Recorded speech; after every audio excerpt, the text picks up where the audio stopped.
திருமாவின் பஞ்சாயத்து.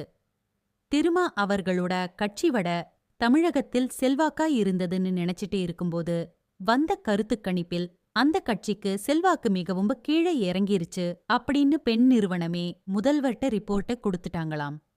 இது மட்டும் இல்லாமல் இன்னும் 2 ரிப்போர்ட்டும் உளவுத்துறை அறிக்கையும் இன்னைக்கு விசிகாவுக்கு முதல்ல இருந்த மரியாதை இல்லை, பட்டியலின மக்களே அவருக்கு எதிராக இருக்கிறாங்க அப்படின்னு வந்த தகவல் திமுகவை கவலை அளிக்கச் செய்து. இன்னொரு பக்கம் விசிகா என்கிற ஒரு கட்சி, குறிப்பாக திருமா கடந்த காலச் செயல்பாடுகள், குறிப்பாக சமூக நீதியை திமுகதான் உயர்த்தி பிடிக்குது, உதயநிதிதான் அடுத்த நம்பிக்கை நட்சத்திரம் இப்படின்னு அவர் சொல்றது. கொஞ்ச நாளைக்கு முன்னாடி ராஜீவ்காந்தி அப்படிங்கிற ஒரு வழக்கறிஞரை இவங்கெல்லாம் சேர்ந்து அடிச்சு சரியா அடிக்கல அப்படின்னு திருமா சொன்னது.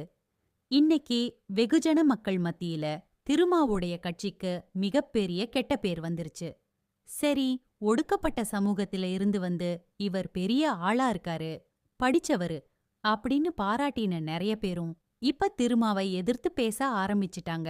இப்ப திருமாவுக்கு இன்னொரு அஜெண்டா கொடுத்திருக்குது திமுக. விஜய டேமேஜ் பண்ணுங்க, அதுக்குதான் பிஜேபி கூட சேர்ந்துடாதீங்க, பிஜேபி கூட சேர்ந்துடாதீங்க அப்படின்னு இவர் சொல்லிட்டு இருக்கிறாரு. கீழே நம்ம ஆளுங்க நெட்டிசன்கள், நீங்க காட்டுமன்னார் கோயில்ல முதல்ல ஜெயித்தத பிஜேபி துணையோட தான், அப்ப பாசிச கட்சின்னு உங்களுக்கு தெரியலையா அப்படின்னு கமெண்ட் போட்டுட்டு இருக்கிறாங்க. ஒரு காலத்துல அடங்கமறு அத்துமீறு அப்படின்னு சொல்லி வந்த கட்சி. அதுக்கப்புறம் பாத்தீங்கன்னா யூடியூப் ஃபேஸ்புக்கில் திருமாவை விமர்சிப்பதற்கு எல்லோரும் தயங்குவாங்க. அந்த கட்சி மேல ஒரு பயம். இந்த ராஜீவ்காந்தி சம்பவத்துக்கு பிறகு திருமாவை எல்லோரும் இன்னைக்கு சக்கடமேனிக்கு இறங்கி அடிக்க ஆரம்பிச்சிட்டாங்க. திமுகவுடைய கொத்தடிமையாக விசிகேங்கிற ரேஞ்சுக்கு போகுது.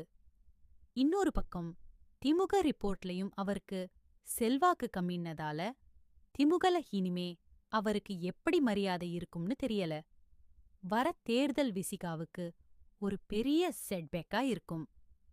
திருமா இனிமே எந்திரிக்கவே முடியாதுங்கிறாங்க. இதை பற்றி உங்களுடைய கருத்தை நாங்கள் வரவேற்கிறோம். வேறு ஏதாவது பகுதியிலிருந்து ஒலிக்கோப்பை எழுத்து வடிவில் மாற்ற வேண்டுமா?